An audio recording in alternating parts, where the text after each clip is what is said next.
Hari ini kita akan belajar mengenai kitab Amos. Jadi, kita sedang mempelajari kitab nabi-nabi kecil, ada 12 nabi, dan ini merupakan kitab yang ketiga, yaitu kitab Amos. Ya, mengenai kitab Amos. Baik, kalau kita memperhatikan kitab Amos, Amos, dia mendapat penglihatan nubuat mengenai Israel. Israel ini kerajaan utara, ya, kerajaan utara. Dan kalau kita lihat, Allah berikan kepada Amos pelayanan nabi bagi Israel. Tetapi ini bukan eh, apa ya? Bukan dalam keadaan yang biasa-biasa. Kalau kita lihat, kitab Amos menekankan di Amos 7 ayat 14 sampai 15 bahwa Amos melayani memberikan nubuat kepada kerajaan Israel utara itu kerajaan yang memberontak terhadap Tuhan. Jadi dia bernubuat kepada kerajaan Israel Utara bahwa meskipun mereka itu hidup dalam kemakmuran, mereka apa ya, secara ekonomi, secara politik, perluasan wilayah itu mereka dalam puncak-puncaknya, tapi penyembahan berhala, kehidupan mewah yang berlebihan, kebejatan, sistem peradilan yang rusak, penindasan orang miskin. Nah, hal-hal ini merupakan hal-hal yang biasa. Jadi meskipun sukses dalam segala hal, tetapi secara moral, secara kerohanian mereka itu sudah jatuh. Pada akhirnya Amos dia pergi ke Betel, ya, pergi ke Betel, dan di Betel dia memberitakan kebenaran dan hukuman Allah atas Israel. Nah, kenapa ke Betel? Kalau kita lihat Betel itu adalah tempat tinggal dari Yerobeam kedua, Raja Yerobeam kedua, dan di situ juga menjadi pusat penyembahan berhala, ya, pusat penyembahan berhala. Jadi ngumpul di sana semuanya. Pada akhirnya Amos pergi ke sana. Amos memberitakan kebenaran serta hukuman ilahi atas dosa orang yang menolak hukum Allah. Kalau kita baca di kitab Amos, tema utamanya itu tentang keadilan, kebenaran, hukuman ilahi karena dosa, gitu ya. Amos, kalau kita perhatikan, menyampaikan dosa-dosa, kesedihan Tuhan karena dosa mereka, dosa orang Israel ini. Amos menyampaikan malapetaka yang sudah pasti akan turun atas mereka. Nah, mengenai keadilan, kalau kita lihat keadilan dalam bahasa Ibrani itu adalah mispat, ya, mispat, kebenaran. Sorry, keadilan. Keadilan itu bahasa Ibrani-nya adalah mispat. Yang menunjuk kepada mispat ini menunjuk kepada hukum, peraturan, gitu ya, hukum, peraturan atau keadilan. Sedangkan kebenaran ini menunjuk kepada bahasa Ibrani adalah sadakah. Sadakah atau sadek yang berarti kebenaran, keadilan, lebih khusus keadilan Tuhan, gitu ya, keadilan Tuhan. Sedangkan kata hukuman, ya, hukuman ini berasal dari kata Ibrani pakat, pakat. Ya, pakat ini artinya dicatat atau menghukum, memeriksa atau membalaskan. Ini dicatat, dihukum, memeriksa atau membalaskan. Maka Amos sampaikan hal-hal ini, tetapi kalau kita lihat kasih Allah yang tersembunyi dalam pesan nubuat dari Nabi Amos adalah Allah menginginkan mereka berbalik, berbalik. Jadi ada himbauan dari Amos supaya umat Tuhan itu berbalik kepada Allah. Mari kita lihat latar belakangnya. Yang pertama, kalau kita lihat tentang pelayanan Amos, di Amos 1 ayat 1 dikatakan apa? Kita lihat Amos 1 ayat 1. Perkataan yang dikatakan oleh kepada Amos, salah seorang peternak domba dari Tekoa, tentang Israel pada zaman Uzia, Raja Yehuda, dan zaman Yerobeam, anak Yoas, Raja Israel. 2 tahun sebelum gempa bumi. 2 tahun sebelum gempa bumi. Maka diperkirakan Amos itu pelayanannya dari tahun 760 sampai 753 SM. Ya, 75 SM. 760 sampai 75 SM. Waktu itu dia berbuat aktif pelayanannya di zaman yang sama dengan Nabi Yesaya dan Nabi Hosea. Ya, Nabi Yesaya dan Nabi Hosea. Kalau kita baca Amos 1 ayat 1 tadi dikatakan 2 tahun sebelum gempa bumi.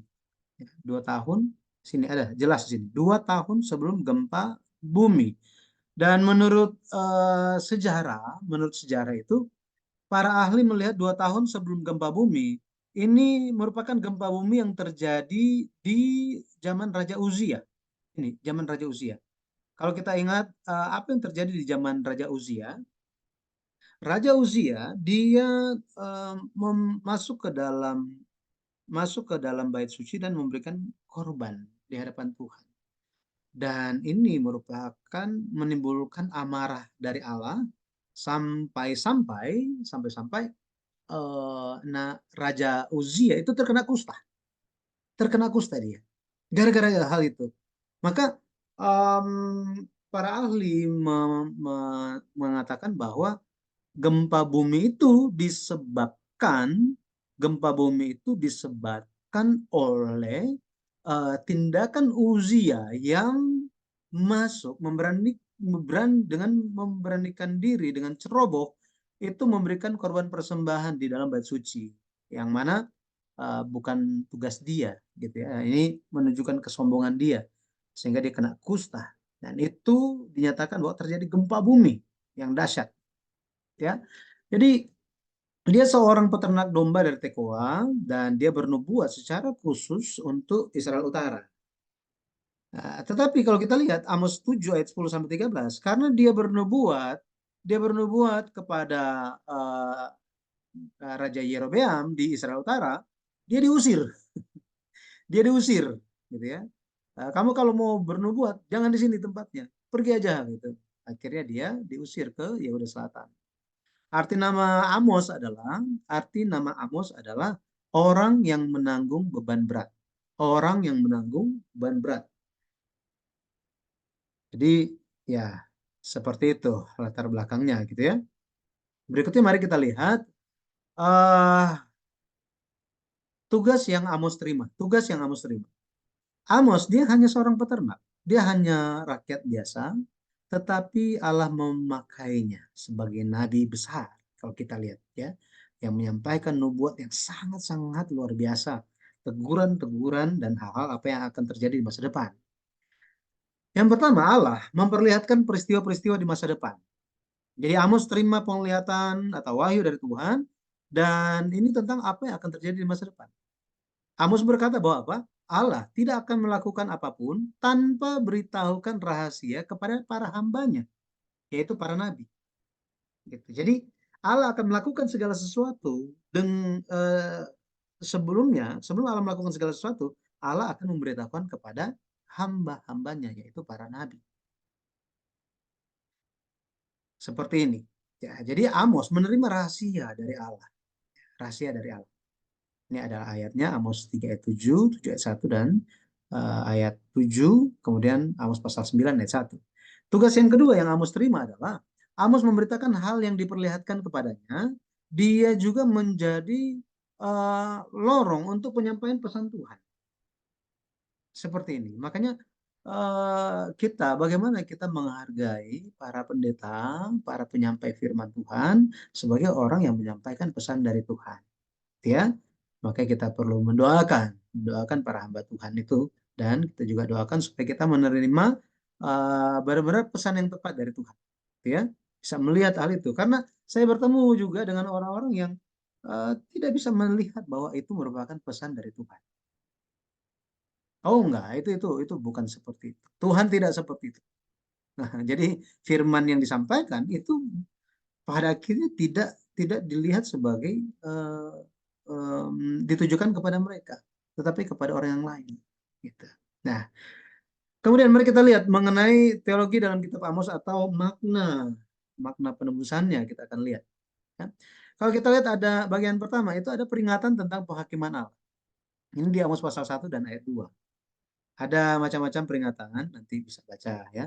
Peringatan penghakiman terhadap Damsyik, kemudian terhadap Gaza, penghakiman terhadap Tirus, penghakiman terhadap Edom. Ini ada ya penghakiman-penghakiman ini.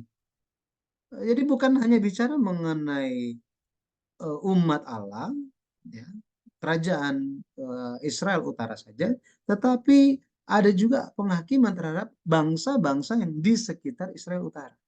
Nah, sini ada ayat 3 itu mengenai Damsyik, penghakiman atas Damsyik, ayat 6 penghakiman atas Gaza, Palestina, Filistin, kemudian pasal 9, Amos 1 ayat 9 itu terhadap Tirus, ayat 11 penghakiman atas Edom, kemudian ada penghakiman atas Amon, ini ayat 13, kemudian Amos 2 ayat 1 penghakiman atas Moab, dan Amos 2 ayat 4 bicara tentang penghakiman terhadap Yehuda.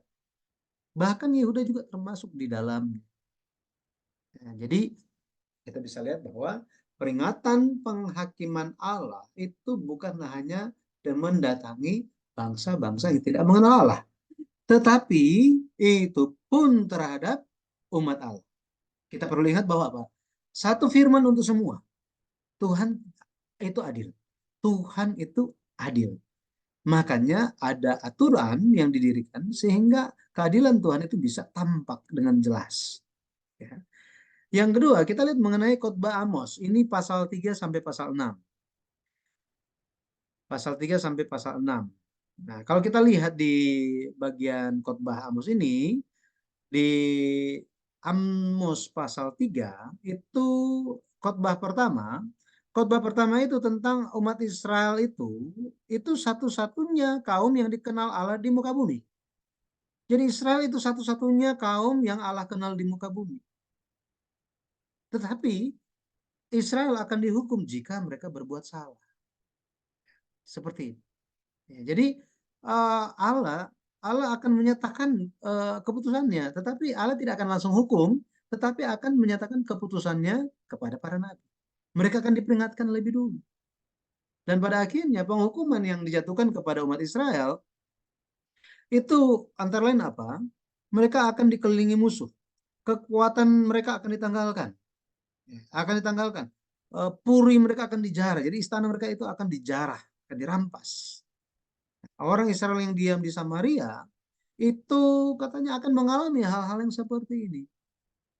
Makanya kita perlu melihat bahwa apa? Ketika kita diakui dari satu bumi ini, kita adalah umat Allah, anak-anak Allah.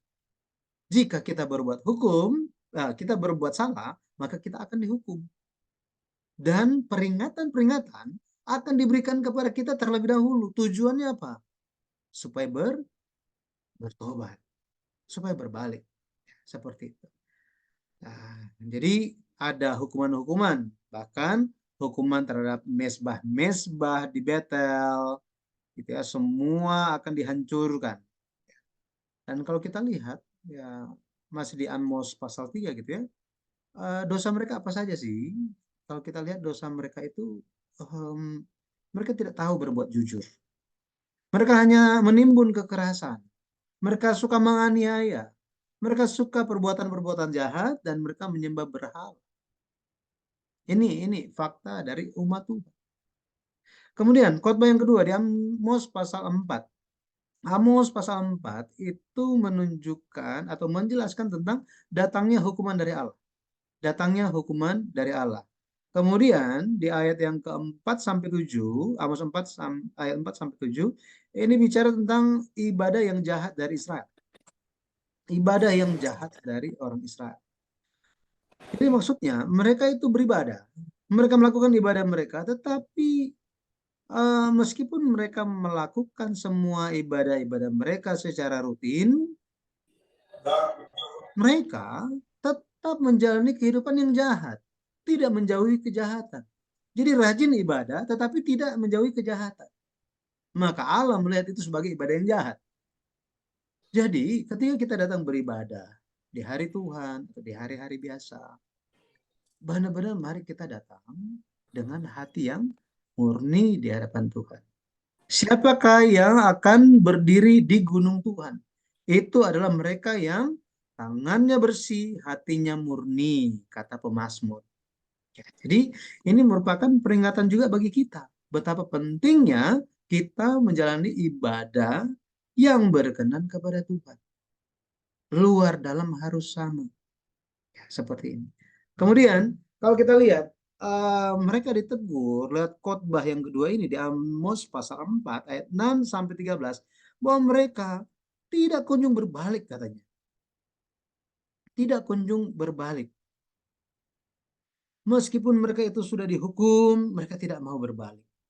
Tuhan tahan hujan supaya kekeringan terjadi, pukul dengan penyakit kepada tanaman-tanaman, kasih penyakit sampar, orang-orang muda itu mati gara-gara pedang, kota-kota itu dijungkir balikan. Tapi ini anehnya mereka tetap tidak berbalik kepada Tuhan. Ini sangat-sangat berbahaya kalau kita lihat. Kalau kita baca Amos pasal 4, benar-benar kita perlu melihat bahwa ini bukan tentang orang lain, tetapi ini untuk pribadi kita masing-masing. Jika kita, anak Tuhan, tidak berbalik kepada Tuhan setelah peringatan-peringatan, setelah firman disampaikan, maka hukuman-hukuman itu akan segera didatangkan. Jika kita tidak berbalik juga terhadap hukuman demi hukuman, pada akhirnya kita akan mati dengan tragis. Ya, seperti itu. Nah, jadi kalau kita lihat Amos pasal 4 ayat 1 itu dalam belenggu basan. Ini tentang pemborosan Israel, tentang kebejatan mereka. Dan bagaimana tindakan mereka memeras orang lemah, menginjak orang miskin, dan hanya berpesta pora. Nah, pada akhirnya, bagaimana mereka dihukum, dikatakan ada ekspresinya. Mereka itu diangkat dengan kail, ini atau kail ikan, kemudian diseret ke arah Hermon. Jadi kita bisa bayangkan bahwa mereka itu seperti umat Tuhan, umat Israel itu, Israel Utara itu seperti akan dipancing, di kail, gitu, diangkat dan diseret ke Hermon, ke gunung yang tinggi, di mana nggak ada air di sana. Nah, ini kesengsaraan yang luar biasa, ya, kesengsaraan yang luar biasa. Tapi kalau kita lihat, ya, kalau kita lihat um, ini Tuhan memberikan nasihat kepada orang Israel supaya apa? Supaya mereka bertobat. Supaya mereka bertobat. Jadi ibadah yang jahat ini tadi yang saya katakan dibuat berkekurangan tetapi tidak berbalik kepada Tuhan. Tuhan sudah pukul mereka tetap tidak mau berbalik. Gitu ya. Tetap tidak mau berbalik. Saya berdoa dalam nama Tuhan Yesus Kristus kita tidak menjadi demikian. Kita tidak menjadi demikian. Karena kita semua berharga di mata Tuhan, mari kita senantiasa tetap di jalan Tuhan. Ya, kita memperhatikan nasihat-nasihat. Baik, khotbah yang ketiga, ini Amos pasal 5 dan 6. Amos 5 dan 6. Secara khusus ini tentang politik, etika, dan kebejatan religius gitu ya, secara agama. Secara agama. Tuhan memberikan peringatan kepada bangsa Israel bahwa mereka akan mengalami kekalahan dalam perang. Gitu. Akan meratap gitu ya. Karena tidak ada yang menolong mereka. Tapi Tuhan ingin supaya mereka itu bertobat dalam keadaan demikian, bertobat agar mereka mencari Tuhan sehingga mereka beroleh hidup. Jadi ada pengharapan kepada Tuhan saja. Tuhan tegaskan bahwa apa? Pengharapan kepada bangsa lain itu akan sia-sia. Ini pasti akan dibuang. Bayangkan, ini zaman Yerobeam kedua, ini masih lama kalau kita lihat. Mereka belum dibuang belum ditawan oleh Raja Asyur, belum. Tetapi peringatan itu sudah diberikan. Makanya, Bapak Ibu saudara sekalian, ketika peringatan itu diberikan kepada kita, benar-benar mari kita jangan berharap kepada hal yang sia-sia. Hanya Tuhan saja. Ingat, hanya Tuhan pengharapan kita. Makanya kita berbalik. Oh Tuhan, saya susah keadaannya. Saya sulit hidup saya. Saya ada banyak masalah. Berserulah kepada Allah, kepada Bapa kita, maka Dia akan membukakan jalan bagi kita. Jadi Tuhan ingin supaya mereka itu mencari yang baik, membenci yang jahat, dan mereka menegakkan keadilan. Makanya ditegaskan oleh Nabi Amos bahwa hari Tuhan, jika mereka tidak berbalik, jika mereka hanya dipenuhi dengan perbuatan kejahatan, pada akhirnya kemalangan akan mendatangi mereka kemanapun mereka pergi. Hari Tuhan, hari Tuhan menjadi malapetaka bagi mereka. Bapak Ibu, hari Tuhan itu kita sementara ini menuju kepada satu hari yang kita nantikan ketika Tuhan datang. Ketika Tuhan datang ya, untuk kedua kalinya. Tapi bagi kita dilatih. Dilatih apa? Hari Tuhan, yaitu hari Minggu. Maka marilah kita rajin untuk bertemu dengan Tuhan. Mari kita rajin bertemu dengan Tuhan. Carilah Tuhan. Jika kita terbiasa mencari kehendak Tuhan di hari Tuhan, maka hari Tuhan itu tidak membawa malapetaka bagi kita. Tidak membawa kemalangan. Tetapi hari Tuhan menjadi berkat dan kelancaran. Berkat dan kelancaran bagi orang yang menyukai hari Tuhan, mengasihi Tuhan. Tapi kalau kita lihat orang Israel, penyembahan mereka itu hanya formalitas. Amos 5, 21-22 bilang hal itu. Jadi bangsa Israel, karena mereka itu makmur, karena mereka ada segala sesuatu aman dalam pandangan mereka, meskipun mereka melihat kemiskinan, mereka melihat kejahatan, mereka melihat hal yang biasa, penyembahan berhala itu biasa, mereka menganggap bahwa apa? Oh, malapetaka. Enggak, bukan ke saya. Ini lagi aman kok. Ini berkat Tuhan bagi kita. Saya nggak lakukan apa-apa. Saya baik. Orang lain yang seperti itu. Saya enggak. Buktinya aman kan? Hari ini nggak ada apa-apa. Jadi mereka merasa tentram, merasa damai di tengah-tengah dosa. Padahal sebentar lagi hukuman akan mendatangi mereka. Sangat kasihan ya, sangat kasihan. Makanya kita harus benar-benar, Tuhan tolong, seperti apa yang kami belajar tentang kitab Amos. Saat kami baca, biarlah kami pun bisa baca dan menerima nasihat Tuhan. Saya berdoa, saudara-saudara sekalian, saya juga kita bisa menerima nasihat Tuhan. Ya, menerima nasihat Tuhan.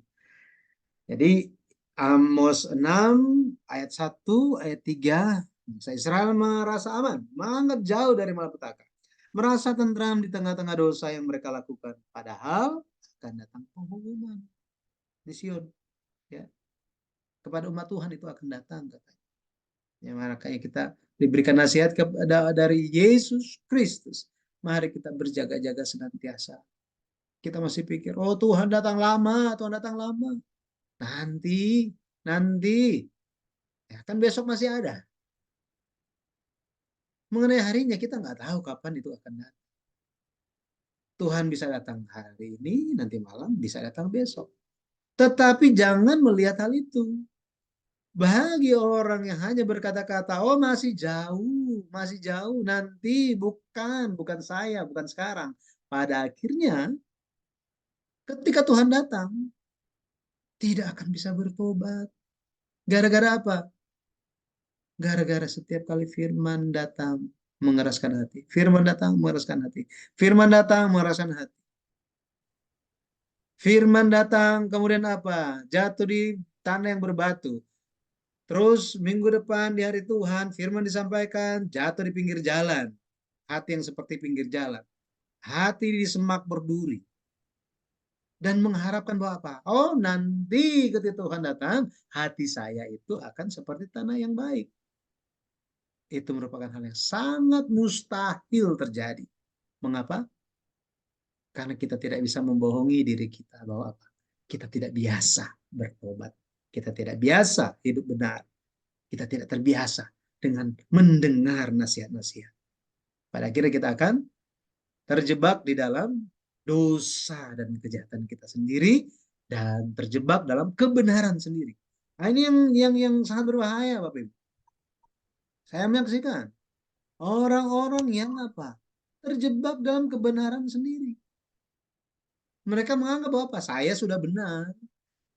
Firman Tuhan itu bukan untuk saya. Dan ini sangat kasihan. Orang yang memiliki kebenaran sendiri berbeda dengan orang yang melakukan dosa yang lain. Bedanya di sebelah mana? Orang yang ada kebenaran sendiri tidak akan pernah sadar dan tidak akan pernah bertobat sampai dia mati ataupun sampai Tuhan datang kembali. Nah, seperti ini. Ini sangat-sangat bahaya ya. Jadi saya sekali lagi memohonkan mari kita semua untuk mendengar nasihat dan doakan mengenai hal itu.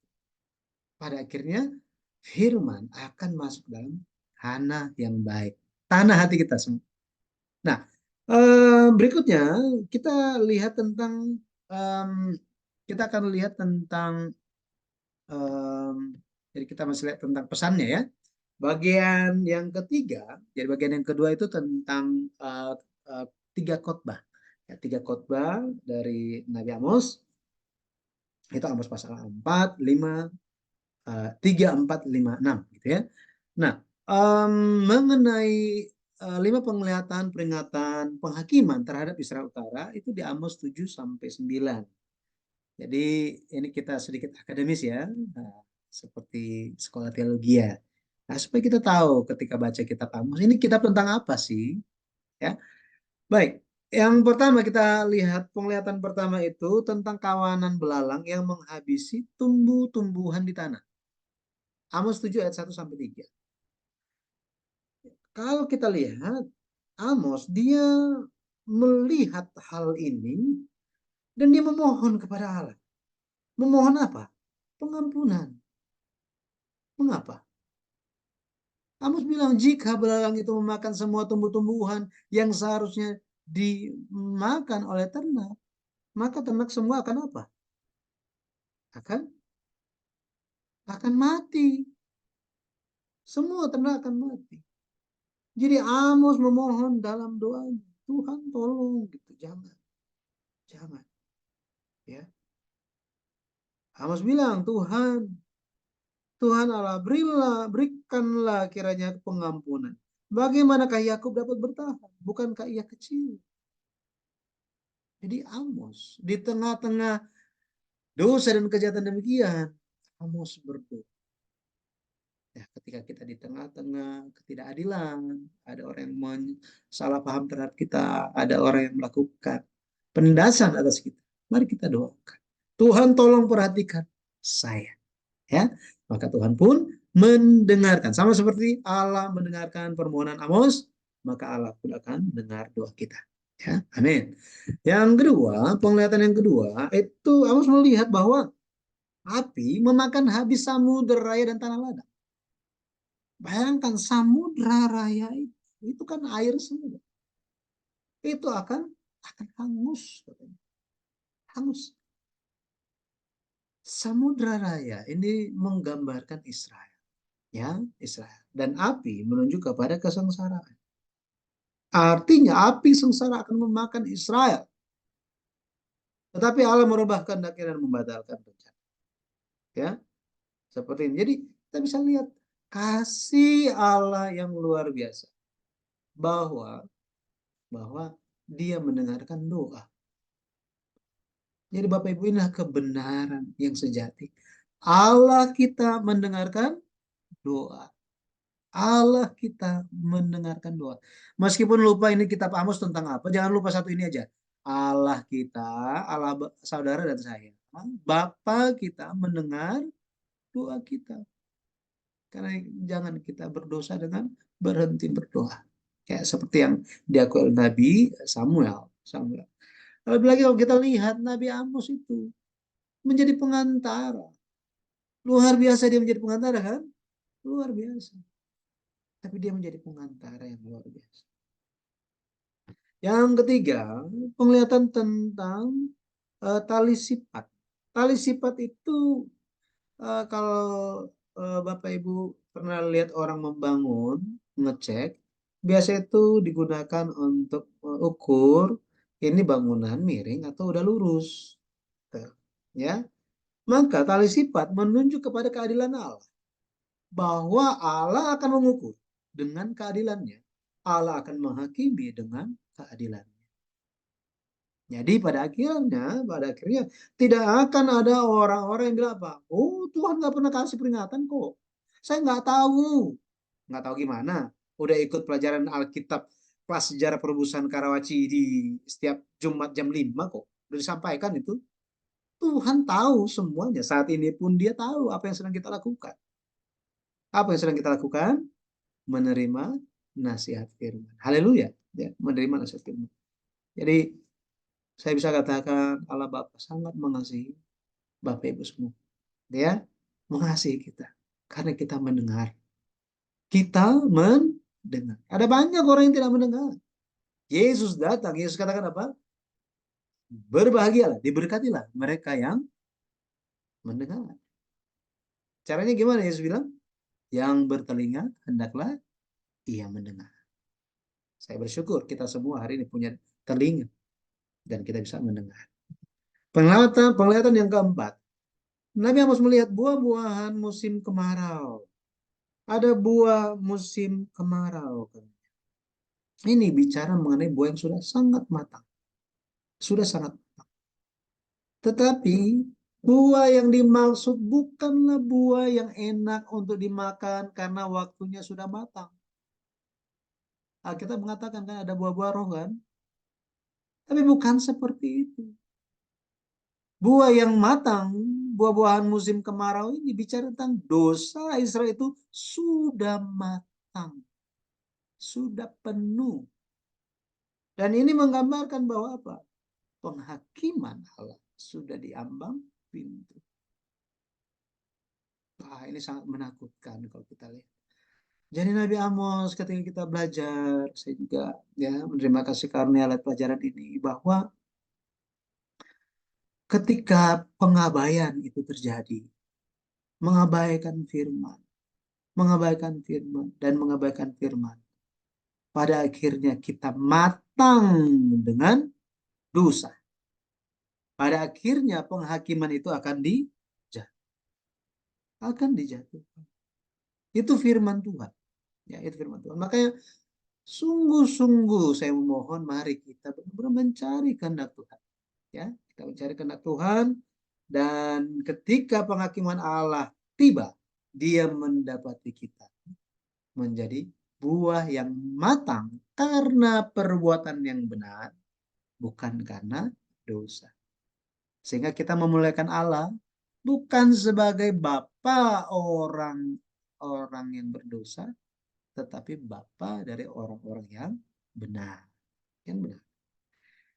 Nah, jadi kalau kita lihat penglihatan yang terakhir, yang kelima, yang Amos lihat itu Tuhan berdiri di dekat mezbah. Tuhan berdiri di dekat mezbah. Amos 9 ayat 1. Amos 9 ayat 1. Coba kita baca ayat ini ya. Amos 9, kita lihat Amos 9. Amos 9 ayat 1. Saya baca. Kulihat Tuhan berdiri dekat mezbah dan ia berfirman, pukullah hulu tiang dengan keras sehingga ambang-ambang bergoncang. Runtuhkanlah itu ke atas kepala semua orang dan sisa-sisa mereka akan kubunuh dengan pedang. Tidak seorang pun dari mereka akan dapat melarikan diri dan tidak seorang pun dari mereka akan dapat meluputkan diri. Jadi kalau kita lihat ayat itu sangat-sangat dahsyat, sangat-sangat menakutkan, sangat-sangat menakutkan. Artinya Allah akan menghakimi Israel Utara. Dan benar, 722 sebelum Masehi, 722 sebelum Masehi.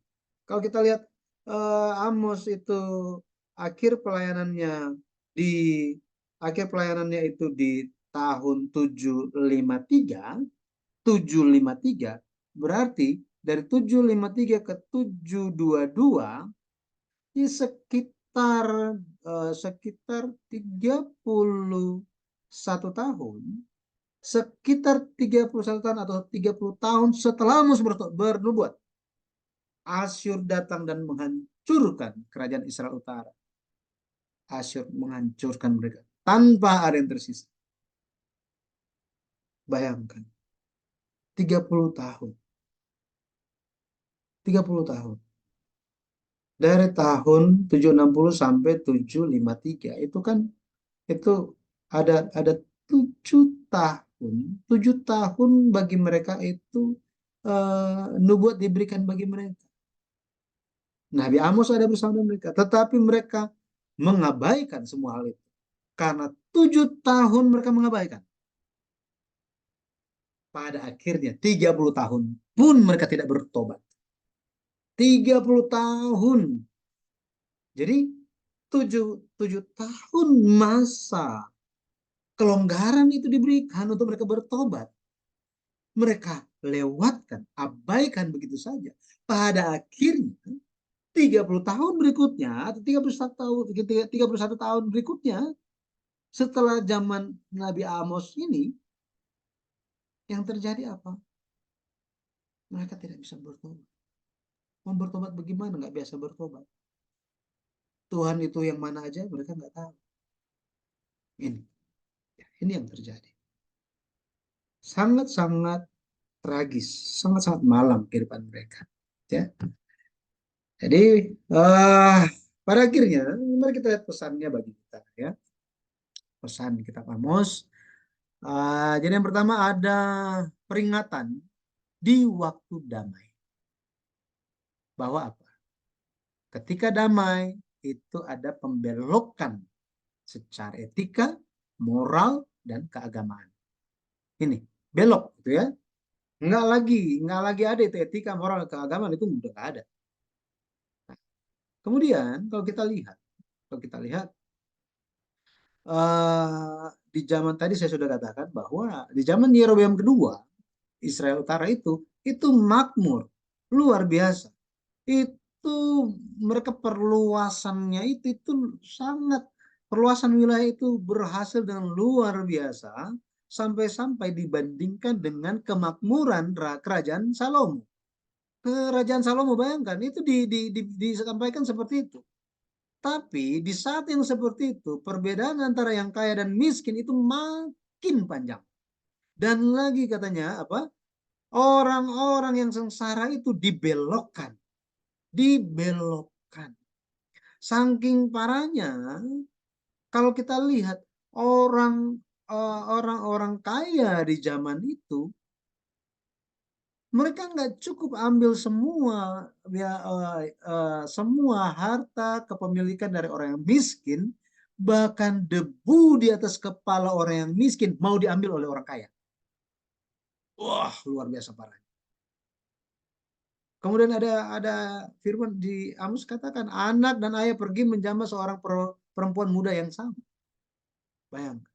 Mereka memberikan persembahan, semua formalitas. Karena mereka lakukan segala ibadah mereka di dalam dosa. Mereka lakukan di dalam pikiran sendiri. Jadi kita beribadah karena kita mau. Jangan. Oh, saya maunya ibadah begini, saya maunya ibadah begini, saya mau ibadah begini. Aduh, kita harus berjaga-jaga. Harus berjaga-jaga. Beribadahlah dengan hati yang berkenan kepada Tuhan. Kemudian, pesan yang kedua, di waktu damai, Allah mengirimkan kelaparan firman. Kelaparan firman. Amos 8 ayat 11 itu dikatakan bahwa akan terjadi di hari-hari akhir kelaparan, bukan kelaparan akan makanan dan minuman, tetapi akan firman. Amos 8 ayat 11. Jadi satu-satunya cara untuk hidup, untuk umat Tuhan hidup, gimana? Cari Tuhan. carilah Tuhan. Ketika kita mencari Tuhan, maka Tuhan akan memulihkan umatnya. Amos 9, 11 sampai 12. Kita baca ya. Baca ayat yang terakhir kita akan lihat sama-sama. Kita lihat Amos. Ya, kita lihat Amos. Kita akan lihat Amos 5 ayatnya yang ke-6. Amos 5 ayat yang ke-6. Kita lihat. Oke, Amos 5 ayat yang ke-6. Amos 5 ayat yang ke-6. Saya baca. Carilah Tuhan, maka kamu akan hidup. Supaya jangan dia memasuki keturunan Yusuf bagaikan api yang memakannya habis dengan tidak ada yang memadamkan bagi Betel. Saya berdoa di dalam nama Tuhan Yesus Kristus, kiranya kita selalu cari Tuhan. Dan kita belajar seperti ini, kita mencari Tuhan. Dan kita rajin berdoa, rajin membaca Alkitab. Sinode GBBSI lagi bikin lomba baca buku sejarah penebusan. Ya, jika Bapak Ibu mau ikut, ya bisa ikut. Nanti bisa tanya ke grup yang sudah ada, caranya bagaimana. Kenapa? Dengan demikian kita benar-benar menjalankan kehidupan yang mencari Tuhan. Dan Tuhan akan pulihkan kita. Apapun masalah yang sedang kita hadapi, Tuhan akan pulihkan kita. Tuhan akan menerima kita kembali. Saya berdoa dalam nama Tuhan Yesus Kristus, kita menerima kasih karunia firman Tuhan. Tuhan Yesus memberkati.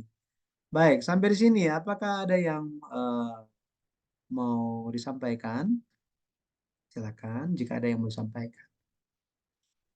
Ya, tadi kita sudah lihat ya latar belakangnya, kebijakan terjadi seperti apa, kemudian ada 5 penglihatan yang Amos lihat, situasi politik etika agama, yaitu pesan-pesan kitab Amos juga seperti apa. Ya, kita sudah lihat semuanya. Jadi ini nggak perlu dikerjakan karena bukan masa teologi ya. Bukan masa teologi ya. Ya, jadi seperti ini. Baik, semua bisa dimengerti. Ya, terima kasih. Apakah ada yang mau disampaikan? Tidak ada.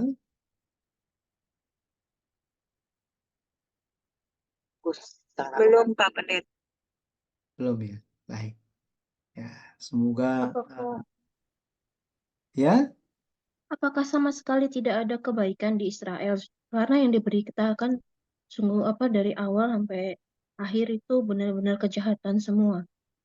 Ya, di sana itu memang yang ada kejahatan semua, terkecuali orang-orang miskin itu. Mereka menjadi imbasnya, ya. Orang-orang yang lemah itu mereka semua. Pada akhirnya mereka hanya berharap kepada Tuhan saja. Gitu. Tapi ya, tadi dikatakan ada juga ketika hukuman demi hukuman diberikan, tetap mereka tidak berbalik. Ya. Jadi harapan, satu-satunya pengharapan bagi Israel Utara sebenarnya hanya Nabi Amos. Tapi Nabi Amos diusir. Diusir memang. Iya kan? Dia mendoakan untuk bangsanya. Tetapi dia sendiri diusir. Jangan di sini. Kita nggak perlu, jangan nasihati kita. Gitu. Sangat-sangat tragis kalau kita lihat. Ya, makanya eh, Tuhan, Tuhan selalu kita bisa lihat bahwa Tuhan itu selalu dengan adil dia melihat. Tetapi ketika dia memberikan hukuman, pada akhirnya semuanya kena hukuman. Gitu ya. Satu keluarga, ketika satu orang sakit, bukan yang sakit yang kena imbasnya. Bukan hanya dia. Satu keluarga sibuk semuanya. Biasanya seperti itu. Gitu ya. Nah, sama seperti itu. Pada akhirnya di Israel Utara, Tuhan mencari dan mencari dan mencari. Tetapi Tuhan melihatnya nggak ada kebenaran yang terjadi, hanya ada penderitaan yang terjadi, kesengsaraan yang terjadi. Orang banyak yang menderita karena hal seperti itu. Meskipun Tuhan menghakimi, Tuhan hukum rata itu, satu Israel Utara dihukum semua, tetapi Tuhan melihat yang mana yang benar, yang mana dia pegang. Itulah Tuhan kita yang adil, gitu ya. Memang tidak dikasih tahu secara langsung di dalam kitab Amos, Allah melakukan hal ini. Kenapa? Karena yang dicatatkan hanya yang penting-penting saja.